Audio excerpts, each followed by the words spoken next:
Queremos desejar a todos um feliz sábado e cumprimentar de forma muito especial as queridas visitas. Queremos dizer-lhes que é uma satisfação muito grande para nós tê-los aqui conosco. Mesmo porque nós estamos em meio a uma programação de saúde.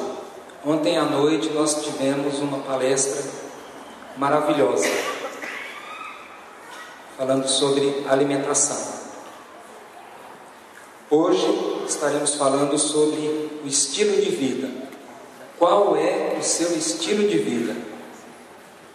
À tarde, às 17h20, nós teremos mais uma palestra com o tema: você é adulto ou criança emocionalmente?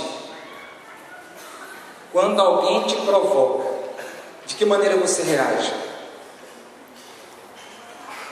Você é daquelas pessoas que não levam desaforo para casa? Será que essa é a melhor estratégia? Logo em seguida teremos mais outra palestra: pessoas que morrem dentro de casa. Como prevenir? Amanhã pela manhã, das 9 às 13 horas, nós teremos aqui a nossa Expo Saúde. O que é a Expo Saúde?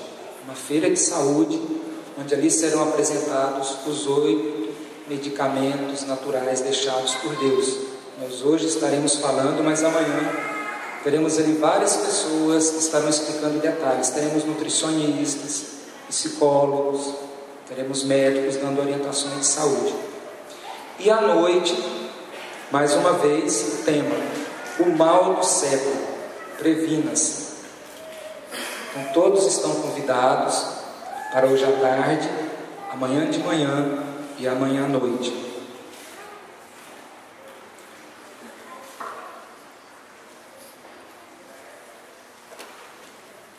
Tem muito papel aqui, mas eu não vou ler todos, tá? Esse aqui é o Guia Alimentar para a População Brasileira, edição de 2008. Eu fiz questão de trazer porque alguns textos que eu vou estar lendo se encontram aqui. É o manual do Ministério da Saúde, e muito do que diz aqui tem a ver com as orientações que Ellen White escreveu para a Igreja Adventista há aproximadamente 160 anos atrás.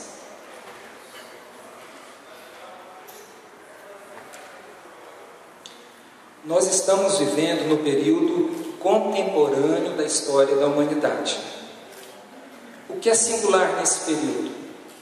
O singular é exatamente a tecnologia. Nós estamos vivendo na era da tecnologia. Imaginem vocês que esse pequeno objeto, ele é capaz de me conectar com pessoas em vários lugares diferentes do mundo, onde eu posso falar, onde eu posso ouvir e posso ver com clareza essas pessoas. Imaginem vocês que no início de 2012, 2 regimes ditatoriais caíram. E uma ferramenta que teve um papel importantíssimo foi exatamente as redes sociais, que fez com que milhares de pessoas se mobilizassem. Em determinado momento colocasse 1 milhão de pessoas na praça, ali no Cairo. E nós vimos o regime de Hosni Mubarak, que caiu de 81 a 2000 início de 2012. Nós tivemos ainda Muammar Gaddafi, que durante 42 anos comandou a Líbia. Também viu seu regime cair. Por quê? Uma vez que naqueles países as pessoas tinham alguns direitos que eles não poderiam exercer esses direitos, como nós podemos aqui no Brasil. Mas toda essa tecnologia, ela não é de hoje. Eu tenho certeza que se nós pegarmos um garoto de 12 anos aqui e dissermos para ele que vamos tirar o celular, que ele vai ficar sem o computador, ele acha que o mundo acabou. Mas nem sempre foi assim. Quando eu cheguei aqui em Brasília em 1990, nós não tínhamos o celular. Eu tive que alugar um bip. Quando uma paciente queria falar comigo, ela passava uma mensagem pelo bip, o bip dizia que alguém estava me ligando, aparecia o número, eu retornava para saber quem estava querendo falar comigo. Isso começou na Revolução Industrial, há mais de 200 anos. E a Revolução Industrial, ela fez com que as pessoas que trabalhavam de forma artesanal em suas casas, produzindo ali tecidos, produzindo objetos, agora de uma forma diferente, se organizando, onde uma pessoa montava uma fábrica e contratava essas pessoas para trabalharem na fábrica. Eles imaginavam, quando trabalhavam em casa de forma artesanal, que indo trabalhar em uma fábrica, iriam receber mais, iriam ter uma qualidade de vida melhor. Mas grande engano. Nas fábricas, eles trabalhavam de forma insalubre, muitas vezes 16, 18 horas por dia, não tinham férias, não tinham segurança, não tinham aposentadoria, nada disso. Mas tudo pela Revolução Industrial.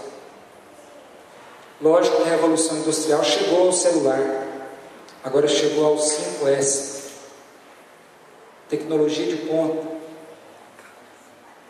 Mas isso tem pontos positivos e pontos negativos. Dentre os pontos negativos, mudou completamente o nosso estilo de vida. Mas eu gostaria de falar sobre alguns inventos, sobre algumas descobertas. Por volta de 1800, vamos analisar um pouquinho sobre o período de 1800 a 1940.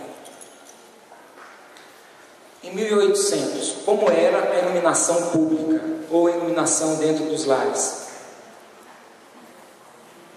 Ainda não era lâmpada elétrica. Nós podemos apertar o interruptor e se acende a lâmpada. Não era assim. Somente no ano de 1879, Thomas Alva Edison, um empresário americano, depois de inúmeras tentativas frustradas, ele conseguiu desenvolver a lâmpada incandescente. E ele patenteou mais de 2.300 inventos. Isso em 1879. Um pouco antes, 4 anos antes, o escocês Alexander Graham Bell conseguiu desenvolver o telefone. Lógico que não era como este hoje, totalmente diferente, mas ele chegou a essa tecnologia tão importante para a época, 1875. E o automóvel, quando vocês acham que ele foi construído, movido a derivado de petróleo? Somente em 1883.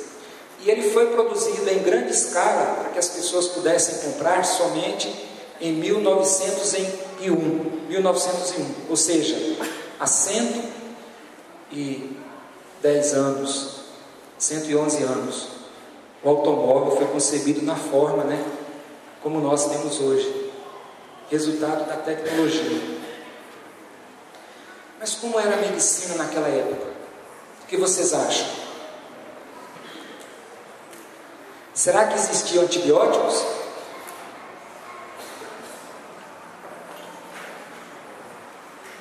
Para vocês terem ideia, não se conhecia a teoria da microbiologia. Bactérias, fungos, vírus, não se conhecia nada disso. Acreditava-se que as pessoas ficassem doentes por causa de alguma coisa que se movimentava no ar, era chamado de miasmas. Então as pessoas deixavam suas casas fechadas, não abriam as janelas, as portas das casas, tinham medo de que o ar trouxesse alguma doença. E mais do que isso, os cuidados higiênicos eram muito precários. Para vocês terem ideia, por volta de 1846, grave, 1846, a medicina aqui no Brasil estava começando, Quando o rei veio para cá, em 1818, criou a Faculdade de Medicina no Rio de Janeiro. os médicos iam para a Europa para estudar. Existiam alguns centros ali onde a medicina era mais desenvolvida.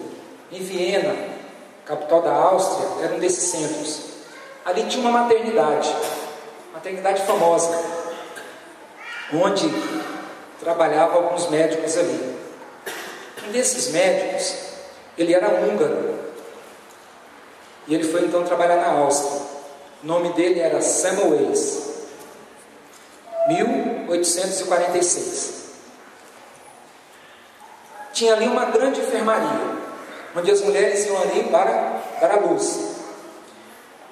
Essa grande enfermaria era dividida em duas áreas. Uma parte, os médicos faziam os partos. Na outra parte, as parteiras faziam os partos. De cada 6 mulheres que chegavam ali para dar à luz, de parto normal, que ainda não existia cesárea, né, como nós temos hoje, de cada 6, uma morria. De cada 60, 10 morriam. De cada 120, 20 morriam. Só para a gente ter ideia de que a coisa era terrível. Imagina uma mulher saudável indo dar à luz na maternidade, no hospital que tinha na época, e essa mulher morrendo. E esse médico, Semmelweis, ele não concordava com aquelas teorias para justificar as infecções que tinha naquela época. Porque ele observou que, independente da estação do ano, independente do clima, a taxa de mortalidade, a taxa de infecção era alta e, consequentemente, a taxa de mortalidade era alta. Ele começou a estudar, mas não conseguiu descobrir alguma coisa que justificasse. Até que ele viajou e deixou um amigo dele, que era também médico, tomando conta da enfermaria, e nessa enfermaria tinha alunos de medicina. Na enfermaria que os médicos tomavam conta, não na que as parteiras realizavam os partos.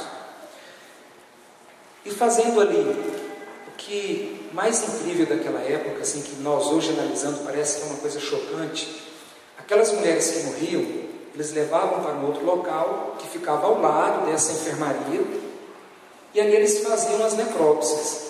Eles iam estudar, os alunos de medicina então ficavam estudando aqueles cadáveres ali. E esse amigo dele que ficou tomando conta da enfermaria, durante uma dissecção de um cadáver, um aluno, sem querer, passou o bisturi no braço dele, fez um corte. Ele pegou uma infecção e morreu logo em seguida. E a infecção era semelhante àquela que as mulheres que tinham parto também morriam. Quando o Semmelweis voltou, ele fez a necrópsia do amigo dele e ele ficou preocupado, ficou questionando se ele morreu com a mesma infecção que as mulheres que vêm dar à luz aqui morrem. Tem alguma coisa aí que está sendo transmitida por nós, os médicos. Eles tinham o hábito de, quando dava tempo, lavar as mãos com água. Estava fazendo necrópsia num cadáver já antigo. Aqueles cadáveres não eram conservados em geladeira, porque naquela época ainda não tinha geladeira. Então imagina como eram as condições. Eles estavam aqui em um cadáver, já em decomposição, e ia fazer um parto. Quando dava, lavava as mãos com água. Raramente lavava com sabão. Então ele chegou à conclusão que as partículas que davam infecção naquelas mulheres eram transportadas nas mãos dos médicos ou dos estudantes. A partir daquele dia, 15 de maio de 1847, ele instituiu que seria obrigatório, antes de qualquer médico fazer um parto, deveria usar uma solução de ácido clorídrico para lavar as mãos. Ele percebeu que imediatamente a taxa de infecção reduziu. Mas ele ainda teve muita dificuldade em difundir essa sua descoberta. Houve várias resistências, mas a coisa andou. E no ano de 1889, 3 médicos assumiram um hospital famoso nos Estados Unidos chamado John Hopkins Hospital. Dentre esses 3 médicos tinha um que era um excelente cirurgião, Dr. Halsted. Naquela época, 1889, portanto, mais ou menos poucos anos após ter se instituído a lavagem das mãos, eles usavam solução de ácido clorídrico para lavar as mãos. Ele era solteiro e tinha ali uma enfermeira que o ajudava. E por usar aquela solução de ácido clorídrico, ela começou a desenvolver alergia, começou a descamar e as mãos dela ficaram feridas. E ela não podia mais entrar na cirurgia para auxiliar o Dr. Hausner. Então ficou muito chateado com aquilo e foi procurar um amigo dele, um microempresário chamado Goodyear, e pediu para que o Goodyear desenvolvesse uma luva de borracha para que a sua auxiliar pudesse ajudá-lo. E ele então desenvolveu uma luva de borracha preta, imagine. Eram as primeiras luvas cirúrgicas. E para não ficar assim constrangedor ela somente estar usando, ele instituiu que toda a equipe dele deveria usar a luva de borracha durante a cirurgia. E a surpresa dele foi que a taxa de infecção reduziu mais ainda. Naquela época não tinha os antibióticos. Então qualquer infecção, por mínima que fosse, a pessoa morria. Se a pessoa tivesse uma infecção de urina, uma cistite, infecção na bexiga, essa infecção subiria para os rins, poderia subir para os rins, dar uma infecção generalizada e a pessoa morrer de septicemia. Uma amigdalite, uma otite, podia levar a pessoa à morte. Então as condições naquela época eram muito precárias. EPIs, os equipamentos de proteção individual que nós hoje usamos nos hospitais, ou qualquer empresa, né? Hoje, se nós chegarmos em uma empresa da construção civil, eles usam capacete, dependendo do local, usam capacete, tampão de ouvido, óculos, cinto, para que eles possam colocar ali as travas de segurança. Mas naquela época não existia nada disso. E a anestesia? Como eram as cirurgias? As pessoas que precisavam ser submetidas à cirurgia. Durante uma apresentação circense nos Estados Unidos, tinha um dentista que observou que no grupo que apresentavam ali as palhaçadas, um deles se machucou, estava sangrando muito e ele continuou. Parecia que ele não estava sentindo nada. Mas eles tinham usado ali o gás hilariante naquela apresentação. E aquele dentista então caiu a ficha para ele. Bom, se ele se machucou e não sentiu nada, pode ser que se eu usar essa substância durante os meus procedimentos cirúrgicos, né? No caso, ele era dentista para fazer extração dentária, de repente as pessoas não vão sentir dor.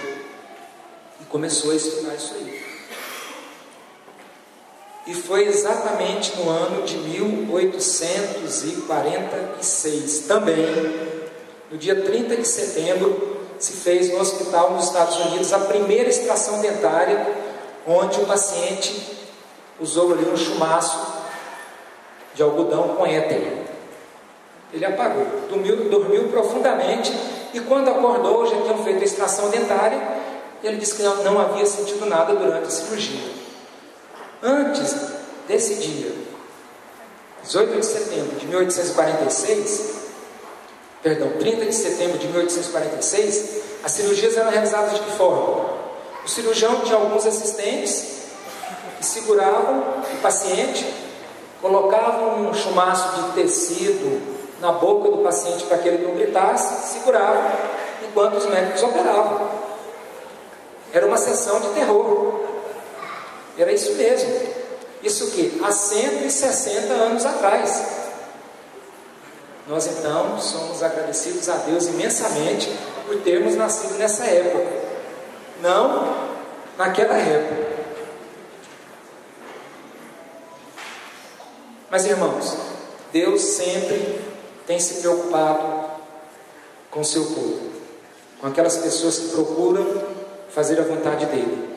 Por volta desse período, em 1844, milhares de pessoas estudando a Bíblia, eu acho que Guilherme Miller, né, sendo o primeiro, estudando a Bíblia, ele concluiu que Jesus voltaria no ano de 1844. Milhares de pessoas aceitaram essa doutrina e se prepararam para a volta de Jesus. Mas Jesus não voltou. Houve aquela grande decepção, mas Deus estava atento àquelas pessoas que estavam estudando sobre a volta de Jesus. E Ellen White, uma adolescente ainda, 16, 17 anos, não tinha o ensino fundamental, tinha uma saúde debilitada. Deus escolheu aquela mulher para que ela transmitisse à sua igreja algumas mensagens. E dentre essas mensagens está a mensagem de saúde. A primeira mensagem de saúde ela recebeu no ano de 1863. Estava acontecendo a primeira Assembleia Geral, a primeira Assembleia da Associação Geral, quando a Igreja Adventista ainda estava se organizando. E ela, em uma visão que se encontra no livro Mensagens Escolhidas, ela diz o seguinte: vi que era dever zelar por nossa saúde e despertar outros para esse dever. Temos o dever de falar contra a intemperança de toda espécie. Intemperança no trabalho, no comer, no beber e no uso dos medicamentos. Devemos sim fazer uso dos verdadeiros medicamentos que nos foram deixados por Deus, a natureza. E vocês imaginam, vocês pelo menos têm ideia de quais eram os medicamentos que eles usavam naquela época? Era o ópio, o mercúrio, tanto para uso externo quanto para uso interno. Tinha alguns xaropes que era a base de mercúrio, e nós hoje sabemos que o mercúrio é altamente tóxico para nós humanos. Ele causa insuficiência renal, ele causa lesões sérias nas células nervosas. Esses eram os remédios que eles usavam. Estricnina. Então, naquela visão, Deus mostrou para Ellen White que os medicamentos daquela época deveriam ser usados com muita restrição, que nós deveríamos usar os medicamentos naturais. Então, ela enumera quais são esses medicamentos: ar puro, luz solar, a temperança, o regime alimentar saudável, o repouso adequado, o exercício físico, o uso abundante de água e a confiança em Deus. Então esse é o estilo de vida do cristão. Vamos falar rapidamente sobre esses remédios naturais. Porque como Ellen White procurou mostrar naquela época, a saúde nós temos pela prevenção. Nós então devemos cuidar da saúde. Esse é o bem mais precioso que nós temos. Em 2010 eu tive dengue. Passei muito mal com a dengue. E quando nós estamos doentes, nós temos a sensação de que vamos morrer. Essa sensação é terrível. E nesse momento, então, nós valorizamos a saúde. E nós observamos que a nossa vida é muito frágil. Nós vivemos em um mundo onde a vulnerabilidade para nós é muito grande. Um simples terremoto, uma epidemia, que nós não estamos livres delas, né? Até o começo do século passado, para vocês terem ideia, nós tivemos um presidente da República, Prudente de Moraes, que morreu de gripe.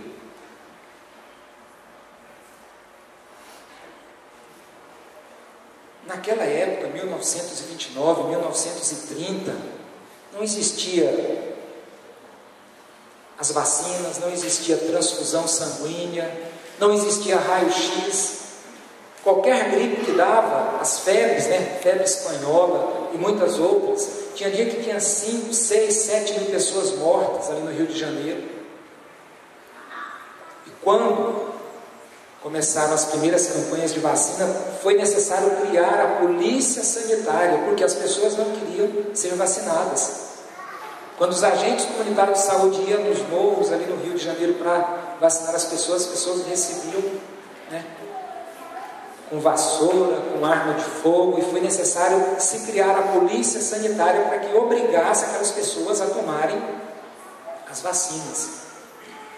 Somente em 1929, 28, 29, Alexander Fleming descobriu, por acaso, a penicilina.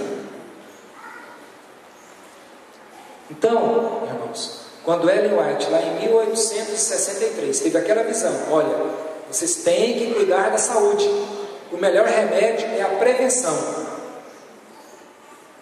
Era uma mensagem especial naquela época, mas hoje a medicina está comprovando isso. Hoje a medicina tem comprovado, e esse guia alimentar para a população brasileira traz orientações, que eu vou ler mais adiante, que exatamente vem comprovar o que Deus orientou Ellen White e o que ela repassou para nós, e que muitas vezes nós não valorizamos. Se nós fizermos uma reflexão, nós conhecemos as orientações de saúde, tanto é que eu não vou me detalhar aqui hoje, não vou me ater a detalhar as orientações de saúde, não, vou passar rapidamente. Mas a ciência médica hoje, a conclusão é que aquelas orientações dadas 160 anos atrás são importantíssimas na prevenção, porque o nosso Sistema Único de Saúde do Brasil, que é o melhor sistema de saúde do mundo, é o melhor programa de inclusão social do mundo. Nas suas diretrizes ele traz de que se deve trabalhar a prevenção, primeiro a promoção, a prevenção, a cura e a reabilitação. Então a prevenção é fundamental quando o tema é a saúde. Ar puro. O ar não é apenas um remédio, ele é essencial para a nossa vida. Nós podemos ficar sem tomar líquido durante algumas horas, podemos ficar sem comer alguns dias, mas sem respirar. No máximo 5 minutos. As nossas células nervosas começam a morrer depois de 5 minutos, se elas não receberem o oxigênio. E para isso nós precisamos respirar corretamente. Tem pessoas que no seu trabalho chegam de manhãzinha, sentam ali no escritório, em algum outro lugar, passa a manhã inteira sentado, não consegue respirar profundamente. Em casa, fecha a janela, fecha a porta, não deixa ocorrer uma troca do ar. Então é muito importante que nós respiremos profundamente, mesmo durante o trabalho. Vamos sempre lembrar, de vez em quando, vamos dar uma pausa para que aquelas áreas do nosso pulmão, na base do pulmão, no ápice do pulmão, naqueles cantinhos ali que não ocorrem as trocas gasosas, para que quando nós expirarmos e inspirarmos, possamos introduzir mais oxigênio no nosso sangue e assim o CO2 possa ser eliminado. O segundo remédio, a luz solar. O sol é importante porque ele tem um efeito bactericida, ele mata as bactérias, a luz do sol. Então nós precisamos deixar que a nossa casa seja arejada, precisamos abrir a janela para que entre um ar puro, para que entre a luz solar, para que não seja um local insalubre, principalmente no período de chuva. Às vezes acontece de mofar a parede, Então nós precisamos abrir as cortinas, as janelas, para que ocorra uma troca de ar e a luz solar possa adentrar em nossa casa, no nosso local de trabalho. E mais do que isso, o sol, ele melhora o nosso humor. Prestem atenção, observe, naqueles dias de chuva, quando está nublado, as pessoas tendem a ficar mais down, mais para baixo. Nos dias de sol, as pessoas ficam mais alegres. E isso é uma coisa bem clara. Se vocês forem nos países onde é mais frio, os países frios, Canadá, alguns países da Europa onde é mais frio, as pessoas ali são mais reservadas. O Brasil é um país totalmente diferente e eles percebem isso. Tanto é que aqui é muito mais difícil as pessoas estudar, as pessoas trabalhar, porque tem muitas outras opções, principalmente as pessoas que moram no litoral, uma praia maravilhosa, um sol radiante. As pessoas, é muito difícil a pessoa ficar em casa estudando, se preocupando, porque é mais aproveitar a vida. Mas nós precisamos da luz solar também, diretamente no nosso corpo, porque a vitamina D, que ela faz com que o cálcio que está circulando no sangue seja incorporado, levado para os nossos ossos, para os nossos dentes. Ele é produzido quando a luz do sol incide sobre a nossa pele. Então é muito importante a luz solar. Mas como nós vivemos em um país tropical, em que há uma incidência muito grande da luz solar, precisamos também nos proteger da luz solar durante algumas horas do dia. Precisamos usar o protetor solar. Isso é uma coisa que todos nós, independente mesmo de sairmos de casa, devemos usar protetor solar. E a temperatura